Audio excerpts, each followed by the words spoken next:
Om Shri Saraswati Namaha. Om Shri Gurudevaya Namaha. Om Samasta Jan Kalyane Niratam Karunamayam Namami Chinmayam Devam Sadgurum Brahma Vidwaram.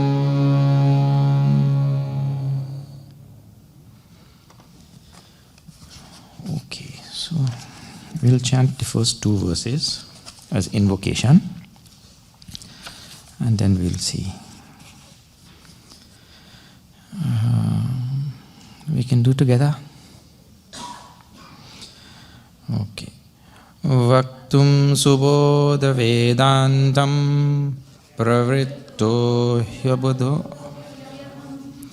Kripaya Yasyatam Vande Shri Ganesham Punah Punaha Vande Saraswatim Devim Sadgurum Me Mahat Sita Sameta Shri Ramam Yachantu Shubhadam Matim.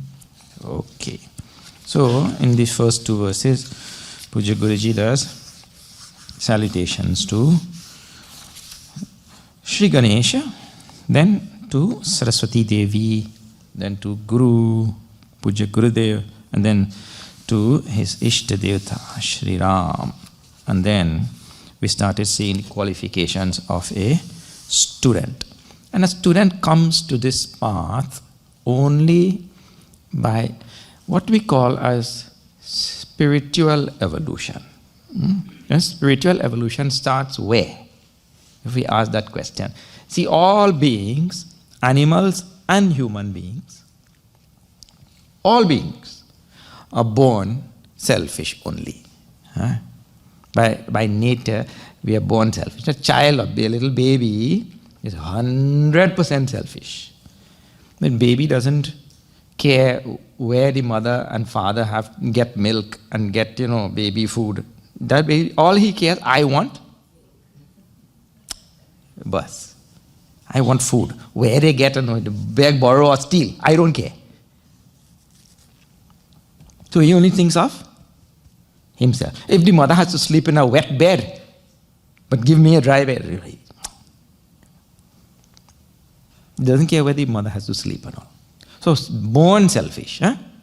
But evolution starts when I am able to now relinquish that selfishness and start thinking about the welfare of others.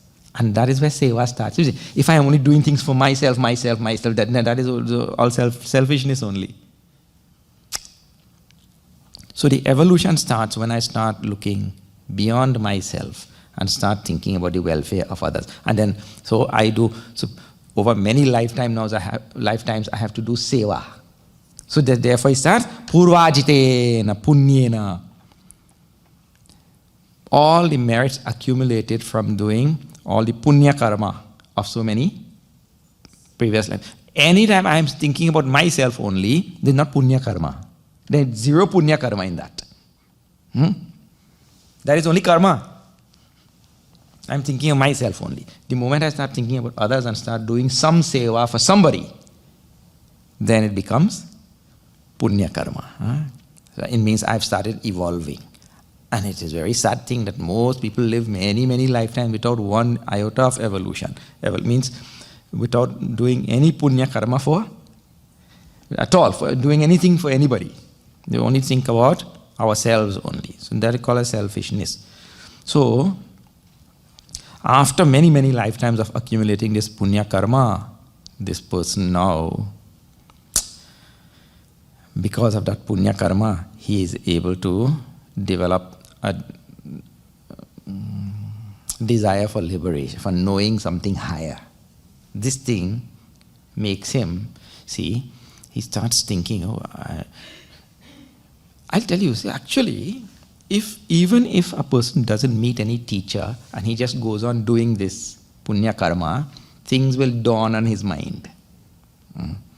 He'll start seeing things. For example, I just have to start seeing another person doing something, and I think, oh, he's planting vegetables there. He'll not eat all that vegetables. One man cannot eat 1 acre of vegetables. He's planting an acre of vegetables over there. So that vegetables, it will go to the market. Then people will come there and they'll buy that thing. And if he is not doing it, who will do? Where will get vegetables? So then I start thinking like that. Oh, he's doing so much of hard work. I don't want to stand there in the hot sun to do that thing. But look, he's doing it. How he's doing, and all of humanity is benefiting. Now let me also do something so that humanity will benefit. Just by ordinary, seeing like that. And he starts doing. His evolution starts like that. Then he gets involved in something for the benefit of humanity. Or he starts seeing his own action as benefiting all of humanity. Slowly, slowly. And now see, that is a very slow process. See, they say social change is a very slow process, isn't it? How long it takes for society and humanity to learn some one principle only. It takes a very long time. So like this, the individual has to take charge of his spiritual life and observe and see how all things and all beings around, they are making their contribution. Therefore, let me do something, acquire some punya karma. Otherwise, I am born selfish, and most of us, we die selfish only. So there's no evolution. So like that, he accumulates, and then slowly when he looks, oh, how this fellow's work is helping all of humanity, it means somehow he's tied to the rest of humanity. And when one thinks, we'll see that everything is intimately tied together. You wouldn't believe the whole universe is involved in this. See, this is here, present now, right? But the whole universe is involved in it. You have not thought about it. But when we think, then, he develops a desire, which is jnana word is there, to know deeper, to know more subtle things. Because when he realizes that the whole universe is tied to this, look here, this thing is made from plastic, right? So the plastic is made from petroleum. The petroleum is there, fossil fuels under the earth. And the fossil fuels came there because of all dinosaurs and all whatever were there, plants and things of the past. And let us just take one plant of the past which went to make this. So that plant of the past, that thing got its energy from the sun, got mineral from the earth, got air from the atmosphere, got water from the ocean. Now see, just trace one little thing. Every dinosaur, every plant, Then now somebody went and dug it up. So many people were involved in that thing, all human beings, each connected to each other. They took out that petroleum. The whole world connected, actually. This thing is connected to all of eternity and all things in the universe. We just haven't thought of it. So, when he starts thinking, oh, my God, I am living in such an intimately connected universe. Pray. Like that, he develops jnana. He develops a desire to know more. And then what is there behind this whole universe and all? Where all this punya karma, doing something selfless, starts thinking. Then he develops jnana, knowledge, desire to know. And he appreciates something deeper. Here he says, Pritir yasya paratmani, a love for the higher reality, the substratum, some great force. People don't like the word God and all these days. There's some great mystical force behind this universe which is keeping all things together, like that, going, clicking, ticking, talking, ticking and talking. There's something. So he develops an appreciation for that. He doesn't know exactly what it is yet, but because he has done punya karma and he has developed this jnana and he has developed this love for this force behind the universe and all that, he meets a guru.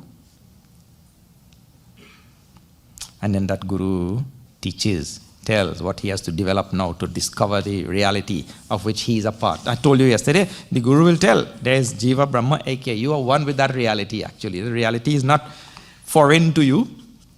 That reality is not foreign to us, In fact, reality is the most intimate thing. Reality is the most proximate thing to us. It is us. But the whole world keeps thinking that God is foreign. He's an alien. We think that Bhagavan is an alien somewhere. It's an amazing thing. And I told you yesterday about delusion. Last night lecture I was telling you about delusion. The closest thing we think is the furthest thing. It's ulta. Everything, human being.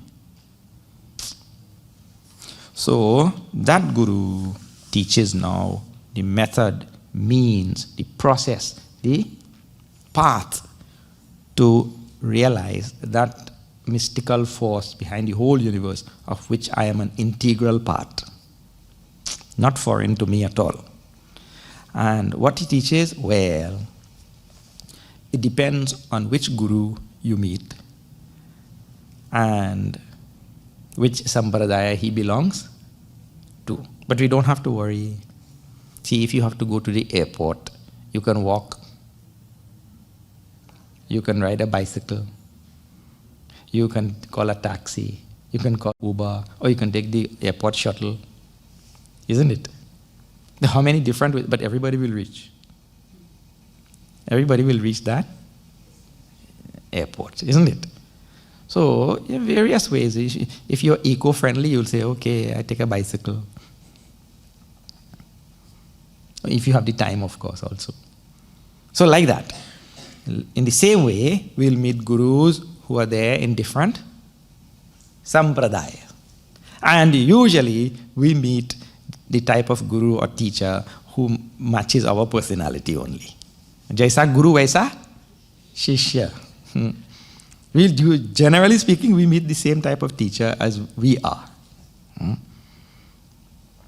So, now all of you have found yourself in Chinmaya mission. That means to say, you have met the type of guru in Puja Gurudev as you are only. It means your intellect and your intelligence works in a particular way which is very much matching that of our Puja Gurudev.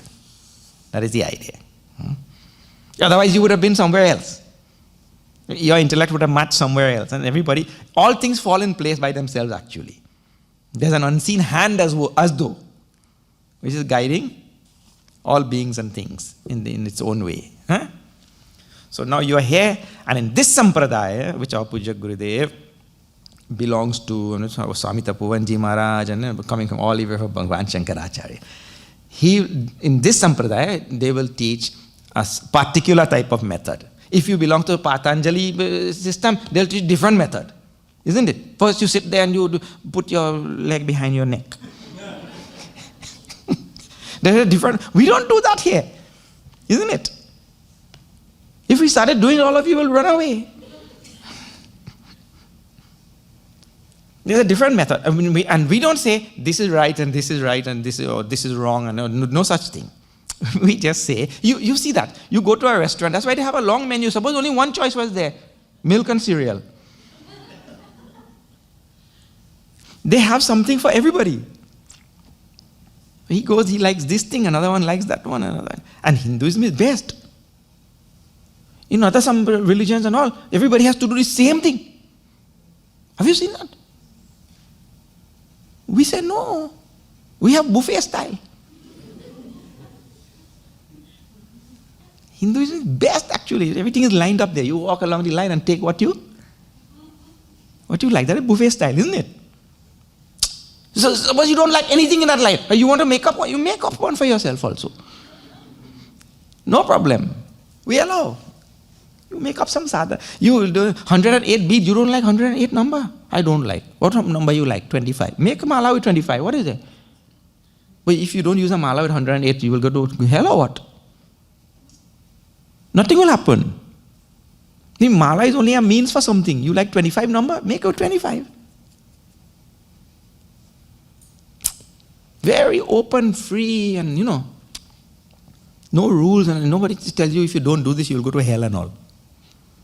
So now in this sampradaya, there's a method, which we have to develop these sadhana chatushtaya, Then we have to do mananam, shravanam, mananam, nididhyasanam. Like this is our method. Huh? And we don't say that anybody wrong or anybody is not doing correct thing and all. That person likes to do that, let him do.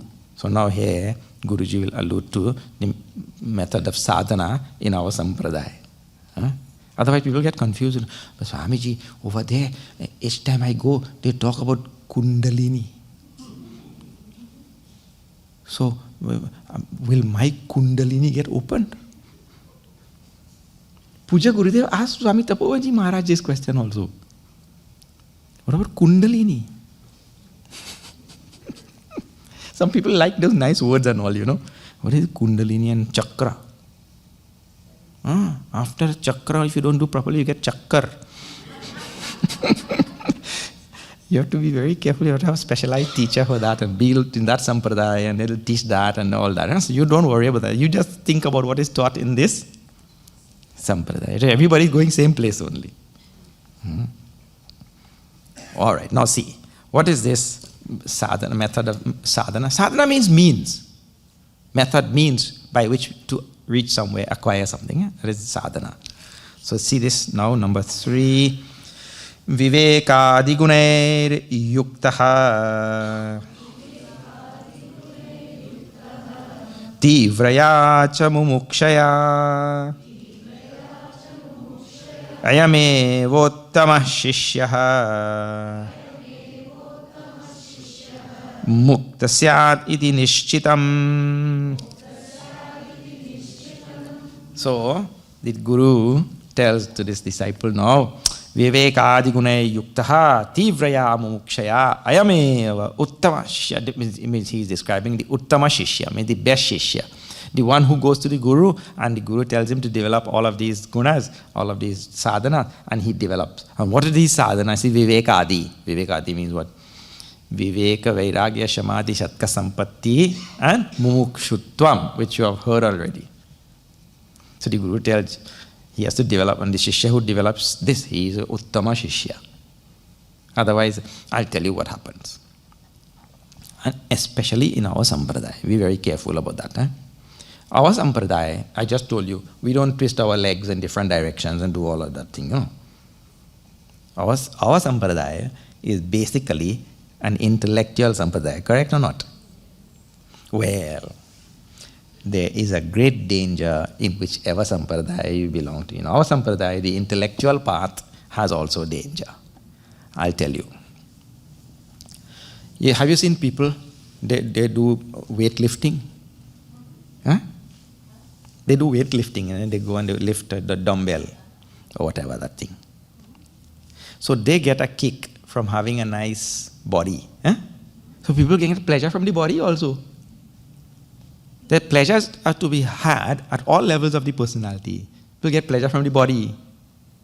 Then the people get pleasure from the mind also, means all the emotional level. We get a lot of different types of emotion.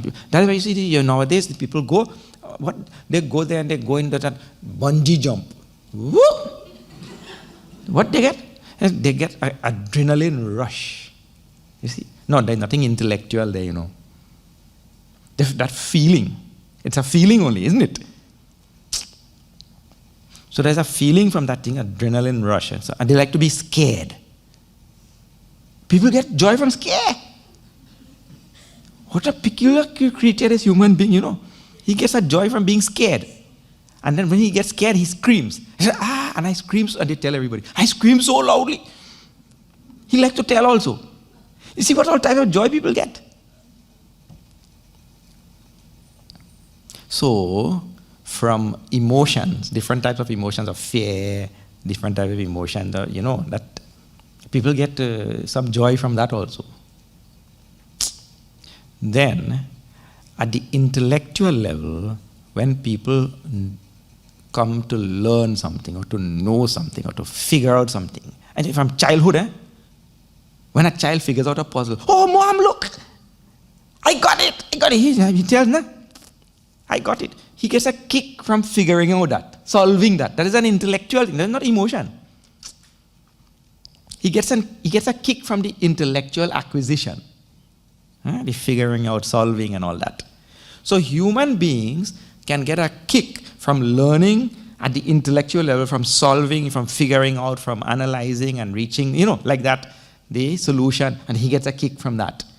And you will see, I met some people who learned the whole dictionary by heart. Every word you ask, any word starting with Z also he knows. Nobody goes there. And he gets a kick from that. And then there are so many different types of tests and competition and this and that, all of that. It gives a push in that direction. This is all intellectual entertainment. Because really in the end, it does nothing. You tell me, if a fellow has memorized the whole Oxford Dictionary, right? And that fellow, other fellow doesn't know any one word meaning from that dictionary. Does this knowing the whole Oxford Dictionary give him any advantage in any way over that fellow? Does it make him more healthy than that fellow? Does it make him more rich than that fellow? Does it make him more peaceful than that fellow? Does it make him more, realized than that fellow? No. What does it guarantee? Knowing the whole dictionary doesn't guarantee anything over the other person, isn't it? So, he is just getting an intellectual kick from knowing that thing. You see? So, in this path, because it's an intellectual path, we have to be very mindful of this thing. We can get a very intellectual kick from memorizing Tattva Bodha, Atma Bodha, this Bodha, that Bodha. We get a kick from that thing. But really, how is that thing applied in our life, and does it take me closer to myself and all of that? That is a different matter altogether. So that we have to be very... And we like to say, no, we studied Upadesh Sar already. No, let us do something new. But Upadesh Sar, if you studied properly, there's no need to study that other one. Isn't it? So you see how we get an intellectual kick out of that thing. That is all. I have the pleasure of telling everybody, I finished Upadesh Sar. That was not the purpose of it. So, in the developing of all of these qualities, we have to be very careful. Now, these are all intellectual things, and we have to make sure that it delivers to us what it was meant to deliver. And not just that I got an intellectual kick and I can tell everybody, okay, we studied all of these texts already, and that. Really, that if I studied all of it, it doesn't make him be better than anybody. You see? All right, so remember this. Now see, what are these sadhana chatushtaya, viveka adi? Adi in Sanskrit means etc. etc. So, viveka adi. So when Guruji puts that there, he means sadhana chatushtaya. And that viveka means discrimination. So we have to have all the different types of discrimination. The capability of discriminating with dharma, adharma. Should be able to discriminate. This is proper or improper, means right or wrong. Then nitya anitya vastu viveka means I should be able to discriminate between which is permanent and which is fleeting, ephemeral, passing. Nitya and anitya, like that. I am supposed to be able to discriminate between shreya and preya, which is that thing which is ultimately good and that which is only pleasant or in the short term, you see? What is ultimately good and what is just temporarily good. Bhagavan talks about this in the 18th chapter of Bhagavad Gita, Usually people go for quick fix. He wants a quick fix. He doesn't want to go the long route and solve this thing once and for all. He doesn't want to do. He likes a quick... And this is how the world is operating today. So discriminating between this Shreya and Priya. So many different types of Viveka is there. We have to discriminate between so many different things. In Viveka, the Viveka and Vairagya. The second one after that is Vairagya. Vairagya means dispassion, detachment, that kind of thing. Huh? Actually, that only happens truly. See, if we say, detach yourself from this thing, or detach yourself from that thing, right?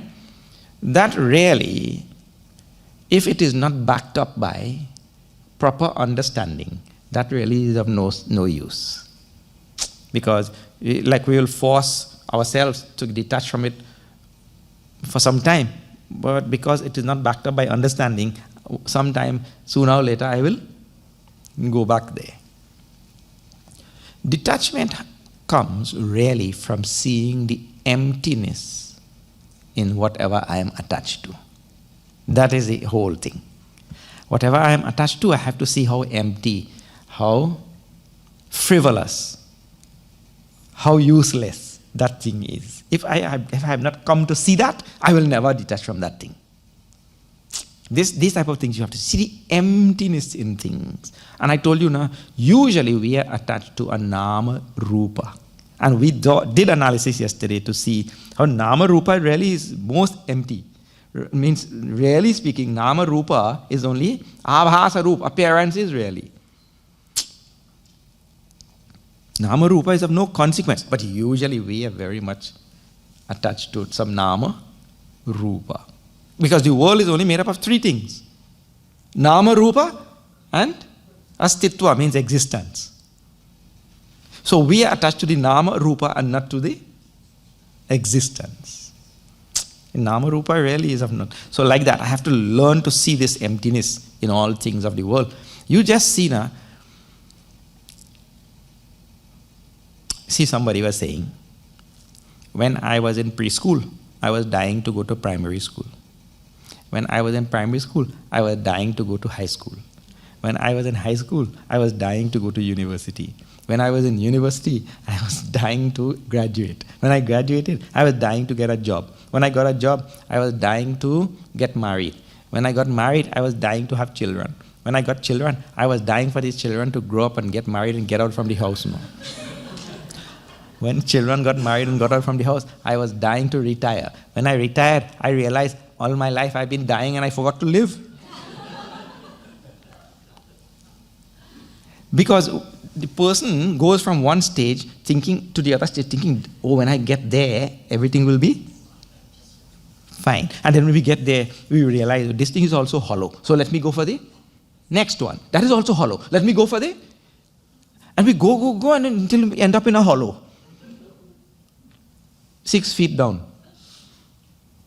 Because everything like that is only hollow. Because it's all nama, rupa. Only like this, when one thinks for a long time, one will develop vairagya. Huh? This requires a lot of thinking. So vairagya comes after viveka. By viveka, we develop vairagya, this passion. Then shamadhi shatka sampatti and mumukshutvam. Shamadhi shatka sampatti means it starts now with shamadama, uparama, titiksha, shraddha, samadhana, like that. Huh? So shama means mano nigraha, means the mastery of the mind. Keeping the mind calm, quiet, control, mastery of the mind. Mastery is better. Mastery of the mind. Shama. It means the mind is going here and there. I should be able to educate that mind and tell, why are you going there? You are going there uselessly, only what you will get. Like that. So I keep it calm. Mano nigraha. Dhamma means control of all the 5 senses of perception and 5 senses of action. So I control them. Otherwise the senses like to look at this, look at that, look at the other thing, go on. And the tongue, if you have these 10 of them, right? Pancha jnana indriya, pancha karma indriya. 10 of them together. If we can control the tongue alone, it is enough. Out of 10, if we master this one, you know why? Because on that one organ, there are 3 indriyas. So in controlling that one or 3 are controlled. There is vak, which is karma indriya, on tongue. And there is rasa, taste. And there is also sparsha, touch. The tongue is the only instrument in this body which has 3 of them. Therefore, Bhagavan Shankaracharya says in Vivek Chudamani, Yogasya pratama dvaram vang nirodha. In yoga, in this path of spirituality, the first door to go through is to control that tongue. If we can control, everything will be fine. So anyway, tongue itself is one lecture by itself. But So now I have to control tongue, otherwise I'll go on talking about tongue only. So that this Shama and Dhamma, if there are 10 of them, oh, praise Swamiji, 10? When I'll finish? Just control one, that tongue, everything will be fine. Shama Dhamma Uparama. Uparama means Uparati sometimes, withdrawal of the senses and the mind altogether. Withdrawal and keeping it inside is Samadhana. Withdrawal is Uparama Uparati, and keeping it inside is called as Samadhana. So many things. A child is playing outside. You can get the child to come inside. But keeping the child inside is another story altogether, isn't it? You may be able to get the child to come inside, but to keep the child inside is a different thing. And that requires a lot of love for the inner self and total dispassion towards the outer world. You see? Samadhana. Shraddha. Shraddha means I should have faith. And faith in several things. First of all, see, in this text only Guruji will give later down. Faith, 5 types of faith, he says. I should have faith in the Vedanta, the Upanishad, that whatever he tells is true. I should have faith in the Guru's words as he expounds on that Vedanta. And I have faith in that Guru. Then faith in myself. Guru Vedanta Vakyeshu. Like this, faith in Bhagwan also, because the Upanishad is meant to reveal the supreme reality. So faith in that reality, faith in the Vedanta which reveals the reality, faith in the Guru who expounds on that Vedanta that reveals the reality, faith in myself that I'm capable, I will do it. So many different types of faith. And one, if we lose, it crumbles. You know, when they have that, they stuck cards on top of each other and just pull one card, domino. So any one of them missing, we're in trouble. I believe in Brahman. I have faith in Brahman. I have faith in Upanishad and all. But this Guru, this fellow, he doesn't. Now, what will happen? The whole thing will crumble. So, faith, like Shraddha, and it is Mumukshutvam. Tivraya, he says. This is called strong. Tivraya moksha. Strong desire for liberation, until that is really there. And you know, that is true for anything in this world. That is true for anything in this world. There are some things which we have strong desires for. There are some things we don't. Okay, take. Hey, I get it, I don't get it, okay. Both are okay. Like that we can't say. For moksha, muktumichhami, means I want to be free, but that should be tivra. Tivra means very strong. Burning desire for. When once the Shishya asked the Guru, what is this mukshutvam? Guru said, come here, I'll tell you. And he put him under that water, in that river, and he held him down there for two minutes. So and he brought him up. He said, what did you see? He said, I see that you want to kill me. When you were down there, what did you want most? He said, I wanted air. He says, when you want moksha like that, then only we will get that. So, mukshutvam, that person should have a strong desire for ayameva uttamaha shishyaha. He says, this is the best disciple. The one who has all of these qualities.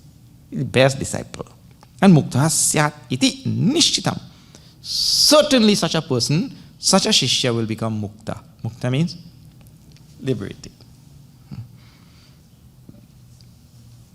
So, the qualities will be told by the Guru, and the Shishya has to develop those qualities. If he doesn't, he will not get anywhere. And see, it is oriented towards a goal.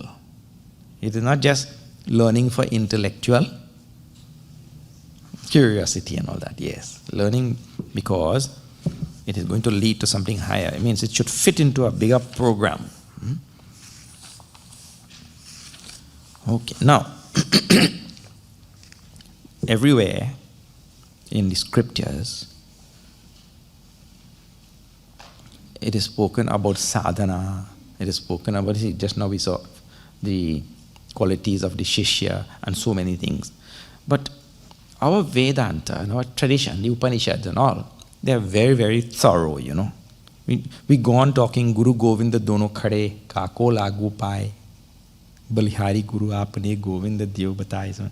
If Guru and Govind, they are standing in front of you, whose feet you will touch first? You will touch the feet of the Guru first, because he will tell whether that other one is Govind or not. So we go on glorifying the Guru, and I told you in Ramayana also, Tulsidas says, without Guru, nobody is going anywhere, you see. So, quite often people ask, oh, how do I know that this is a right Guru, or this person is Guru, this, that, all that, huh? So the scriptures don't spare anybody. The scriptures are very thorough, even for the Guru. So Guru mevavi gacchit. The Shishya approaches that Guru. Shrotriyam brahmanishtam. He said, the Upanishad tells very clearly, he should be Shrotriyam and brahmanishtam. Upadekshanti te jnanam jnaninas tattvadarshinaha. Jnaninaha tattvadarshinaha, Bhagavan tells in Gita. So like that, all qualities are given everywhere and all. Of Guru also. Huh? You can't just say, okay, we define Shishya, we define sadhana, we define, goal, moksha and all that. But we do not define, describe the Guru. No, scriptures are very thorough. Like that. Guru also. So now Guruji is very nicely here, qualities of Guru. Now see, this is number 1 in section on Guru. My book, page 18. Shrotriyo brahmanishtascha naiva kama hatascha saha dayalur deshiko dakshaha shishya prashna nivarakaha. How all wonderful qualities of Guru is given, and all at the same time, Guruji is keeping all the tradition given in the Upanishads and all. He said, first of all, Shrotriya Brahmanishtascha. So this comes directly from the Upanishad. He should be Shrotriya. The Guru should be Shrotriya means he knows all the scriptures. Be very knowledgeable in all the scriptures. Means, in other words, the Guru does not develop anything by himself. He comes up with some... And there's quite a bit of this also. The Guru comes up with something. Oh, where did you learn this? No, I just came up with that by myself, We don't subscribe to that type of... That's why I was telling you yesterday. Self-taught is not enough for us. He must be Shrotriyam. Shrotriyam means who knows Shruti. Shruti means Upanishad, Vedas. So, he knows the Upanishads very well, all the nuances of the Upanishads and all the meanings of all the ideas and principles and precepts and concepts and all things which are given in this Upanishad, he knows very well. And he knows also through a sampradaya. Sada Shiva Samarambham Shankaracharya Madhyamam Asmadacharya Pariyantam Vande Guru Param. So he learns from that also. Otherwise, what happens is, he comes and develops all new things all by himself, and what usually happens in those things, they live as long as he lives. And when he goes, then all chaos breaks loose. And that is it. And see how Sada Shiva Samarambham, and still going on. You see? Once we find ourselves in that thing, then everything will be fine. So, he is Shrotriyam, then Brahmanishtascha. Brahma means he himself is established in Brahman. In other words, his life is not with this thing or with that thing or with so many other things. His life is with Brahman only, established in Brahman. Such a Guru, all of us found in our puja, Gurudev. That's how this sampradaya is going on. So, established Brahmanishtham is a knower of Brahma, established in Brahma. Then, na eva kamahatascha saha. And he is not swept away by worldly desires. Kama. His mind is not stolen away by worldly desire. Otherwise, in this part is amazing thing. All sorts of stories we hear every day. He gets taken up with money. He gets taken up with other things. That's a very amazing thing. I was seeing in the newspaper, not newspaper, in news, CNN news, some teacher in this country, he asked all his devotees, you all please raise 60 million for me to buy my private jet. You saw that? I saw that news. He taken up with all the wonderful things. What? I'll have my own private jet. 60 million. Gets taken and gets swept away by so many other things. Anyway, so he's not kamahataha. Kamahataha means swept away by kama. And kama has so many various forms. Kama, I told you, Kama has there are 4 siblings. 4 siblings of Kama. Kama is number 3. The first one they call it Asha. Hope. Hoping for this, hoping for that, hope. Second they call it Ichha. Want. I want this one. Kama is the third one. Kama is third, desire. That last one they call it Trishna. Trishna, these are 4 siblings. So when he says karma, he means all of them. Mind is not swept away by any of this karma. And then he is dayalu. Dayalu. See, gurus, they cannot be, see, look here, really, yastvat marati devasyat atmatriptascha manavaha atmanyevacha santushtaha tasya karyam na vidyate. He has no duty in this world, you know. The one who is established in Brahman, who is contented with the self, he has no duty. But because of his compassion, he sees humanity suffering, this one suffering, that one suffering, and all because of ignorance only. So he acquires now some what you call motive for helping that poor fellow suffering. World is suffering only because they don't know. So his one duty then is to just help humanity. That is all. His compassion moves him, and that is the idea. His compassion moves him to help humanity.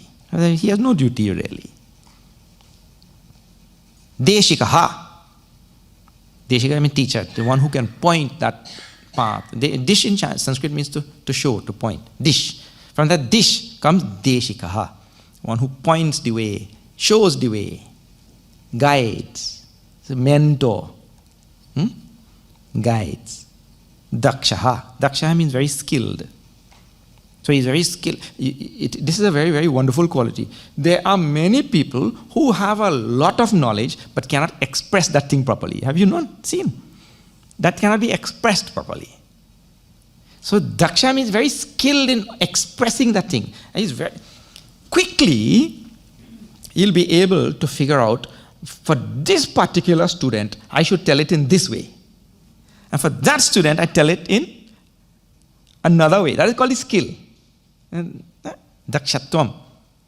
Skill and proficiency, efficiency and all that. This student will not understand this type of language. Let me tell it like this. Then he'll understand. And that other student you can tell. Look here. In Ravan's court, Tulsidasi writes there. The gods were standing like that. Because Ravan had conquered all of them, you know. Indrajit, his son, conquered Indra also. So the gods, they had all come and they were standing in Ravan's court like this. And Tulsidaji writes there, they were just waiting on Ravan to give, you know, in our Indian tradition, it's very good. You will not see this, well, you might see, but in Indian tradition, very good. You just have to look at the Indian soaps. They were waiting on Ravan to do, you know that kind of? No talking. Just waiting for a sign. I say, Indians, we are very good at move one eyebrow and the other person will know what I am talking about. They know what we are talking about, you see. So you see, the art of communicating whatever is inside, I think nobody has mastered it better than Indian civilization. We have all sorts of signs. And in these Hindi films, and very nicely, sometimes it's just one gesture.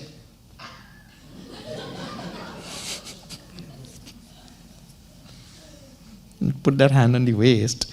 And you know that all of you who are brought up in Indian homes, when our father wanted to tell something, he only has to look. Isn't it? See how we have mastered this art of communication. So now, this guru, Daksha, means he should be able to communicate all these subtle ideas of these scriptures and straight to the point to that shishya. And depending on which shishya is in front of him. Like that, Daksha would see how many qualities are there.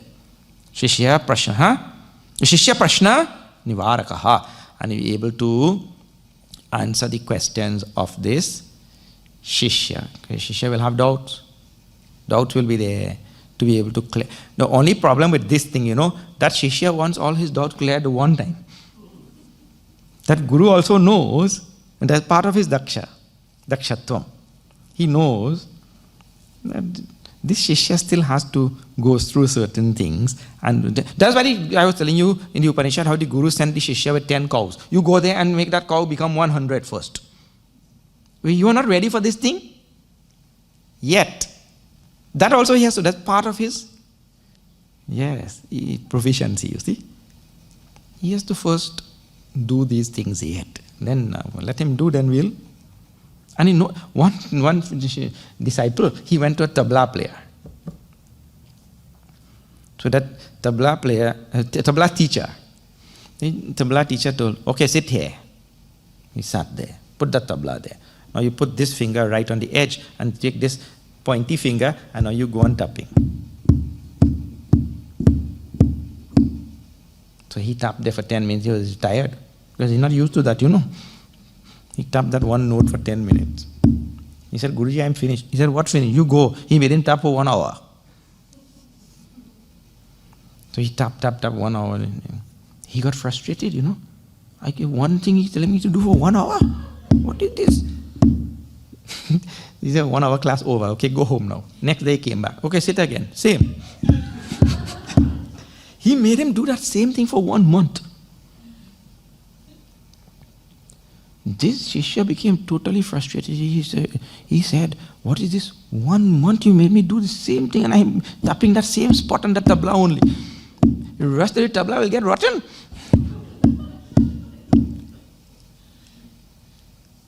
Tap and all. He said, okay, you don't like that spot? He changed the spot just a little bit like this. Now tap here. Again 1 month. One good thing is that the shishya did not stop coming. He kept coming there. He just shift that note to another little note right there. 1 month again. And he made him like this 6 months. Make him just shift. And same one note only. To another place. And then after 6 months, that disciple said, okay, 6 months, 6 notes I have learned. I don't want to learn anything more. I'm going. I get frustrated with this class. And he said that because he had come there for 6 months, that showed that there was some shraddha in him, That guru taught him all the notes in 1 day and he learned everything. He showed some dedication, determination, shraddha. He showed so many things. But the guru wanted to make sure that he develop all of those things. And he knows I will teach like so many things. So the disciple should not also want everything will be explained and taught in. That will not happen. In the beginning itself, purvajitena punyena. So many lifetimes of punya. You in 1 day you want everything to. That will not happen. So yes, Guru has that proficiency and a great capability in answering all the questions of the disciple, but disciple also should realize that is not going to happen. Rome was not built in in a day. Somebody said, yeah, it was built in a night. A disciple, very smart. He'll come up with something else. It was built in a night. Now, one special quality of Guru is also given. One more quality of this Guru. What is that? This is something which is very interesting. Now see number 2. Ayantu bahava shishyaha viraktascha mumukshavaha evamichan pratiksheta Guru Shreshta sa sarvada. This Guru also has this special quality. He says, may many, many Shishyas come to us from all directions. Ayantu bahavaha Shishyaha. May many Shishyas come from all directions. But not any type of Shishya, you know. The rest of the verse tells which type of Shishya should come. Which type of Shishya should come? Those who are Viraktaha or Viraktash. Viraktaha means those Shishyas who are detached. Means develop detachment before coming. Otherwise, if that detachment is not there when that Shishya comes, all that teaching will just go waste. Viraktaha, then Mumukshavaha. The disciples should also be mumukshus. Mumukshavaha is plural of mumukshu. It means they should have a desire for enlightenment, for liberation. That is, if that Shishya doesn't have that, then also it will just be an intellectual exercise which is going on there. He'll just teach intellectual curiosity. Evamichan pratiksheta. He waits. Grusheshtasa sarvada. This is the great Guru who, like this, sits in wait for a fit disciple to come and learn this. This is the only ichha he has, desire or longing which he has. May this type of disciple come. Then why? See, if he doesn't pass on this knowledge to somebody, then when he goes, knowledge also goes. So that when he passes it on, that person can pass it on to others. In other words, his compassion extends not only to the generation which is standing in front of himself now, but his compassion extends to all generations. This is the only reason why he has his desire out of compassion only. That knowledge will be passed on to all subsequent generations and will not just die out with this generation. You see?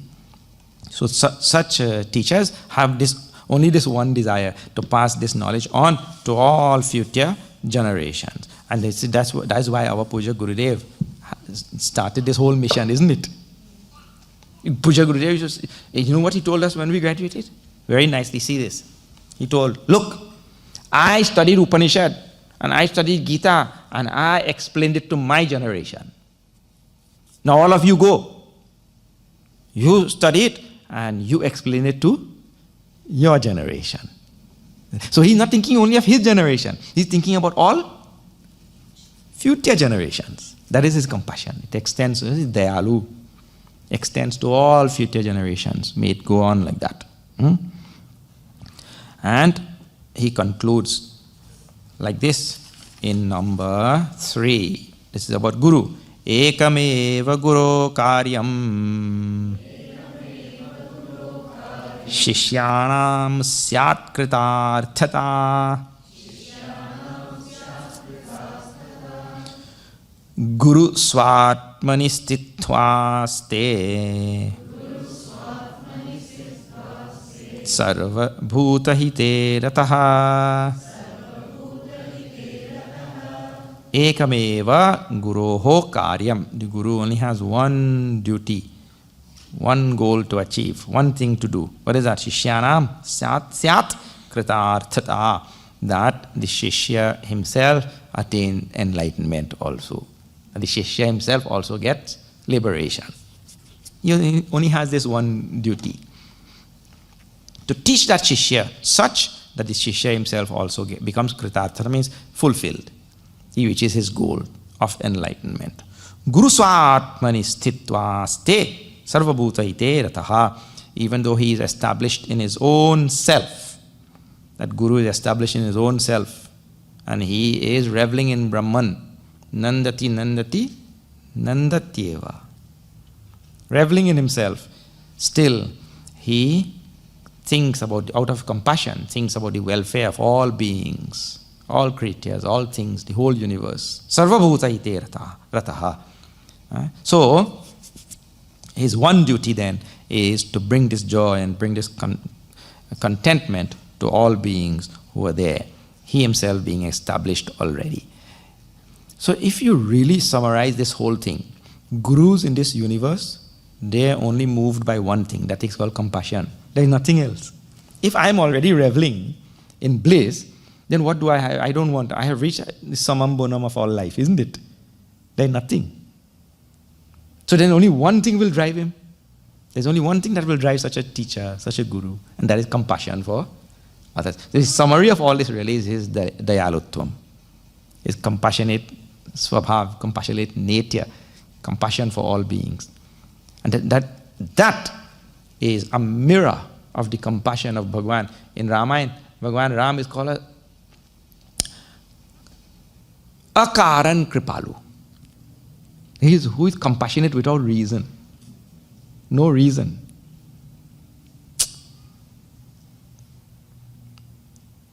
Karana Binu Raghunatha Kripalu. In Aranyakandi is described. Karana Binu, without Karan, without cause. Raghunatha Kripalu. He is Kripalu without reason. Means what? The sun is hot without reason. Means nature is to be hot. You cannot go and ask the sun tomorrow, why are you hot every day? Why one day you don't be cool at least? No, its nature is to be hot. So but you cannot ask Bhagavan, why are you Kripalu? In the very same way, you cannot ask Guru, why are you Kripalu? His nature is to be Kripalu. Like that. So that one thing drives him. Otherwise, we will always have to ask, why the Guru is doing? He is reveling already in Brahman. Atmani eva cha santushtaha. Atmani eva cha santushtaha. He is already contented with it. Why he is doing? Well, once he realizes the Atma, the self, that nature of that self is compassion only. Bhagavan is sustaining all of us out of what? Compassion. That guna or quality by which the Lord sustains every single thing in the universe, that guna of Bhagavan is called as compassion. And Bhagavan doesn't have to shower compassion. His sun doesn't have to shed light. Its nature is light. Doesn't have to, okay, now I withhold my light. He can't. The sun cannot withhold its light. You see? Otherwise, one fellow said, everybody is going to moon, I will go to the sun. Everybody is flying to moon and all is nothing. I will fly to the sun. That other fellow said, are you crazy? You will be burnt to ashes. He said, no, I will go in the night. What a silly thing. So because it is night time, you think that the sun has withheld its light. Or its heat. It cannot withhold light or heat. Its nature is like that. So same with gurus also. Even though, like Swami Prakashananda Maharaj was sitting in Himalayas. He was not coming here to teach anybody. Isn't it? So he said, no, he is without compassion. Compassion is not so simple. So only if you see me doing something, then you think I have compassion. No, it's not that simple. You see, this universe is in every atom made up of positive and negative. That is what keeps the atom in balance, isn't it? So in the universe, there is good and evil. The whole universe is like that. So one Mahatma sitting there, you may not see him doing anything, but his goodness and his compassion is keeping the universe in balance. You may not see. So compassion is not only a visible thing where you see through actions. Sitting there and being compassionate towards the universe keeps the universe in balance, because there are many people who are the opposite. So he keeps things in balance. The compassion is so subtle and so wonderful. Okay, so this is the one thing which drives the teachers to help. Otherwise, people will ask why. They're already reveling in Brahman, they no need to do anything. Okay. Now, very interestingly, the nature of the self is going to be described. And what is that? One friend who is agnostic or who is atheist or whatever, he sees his other friend taking up his little backpack and he's going to Sandeepany sadhana in Mumbai. And he's asked, where are you going? This fellow, I'm going to ashram. What ashram? What do you do there? What do you learn? Why are you leaving everything? Yeah, I'm leaving everything. Whoa, this fellow gets concerned and he asks all these questions. That other one said, Arey bhaiya, you don't want to go, you stay here. I am going. Huh? I going is Trinidadian language. In Trinidadian language, some of the verbs are left out. Or some parts of the sentences. Instead of saying, I am going, we say, I going. Like that. So, that disciple goes and he just want to ask, what you learn there? He gets curious. But he doesn't go. He gets curious only. The other one goes. That we'll see tomorrow. Om Purnamada Purnamidam Purnat Purnamudachyate Purnasya Purnamadaya Purnameva Vashishyate Om Shanti Shanti Shanti Hari Om Shri Gurubhyo Namah Hari Om.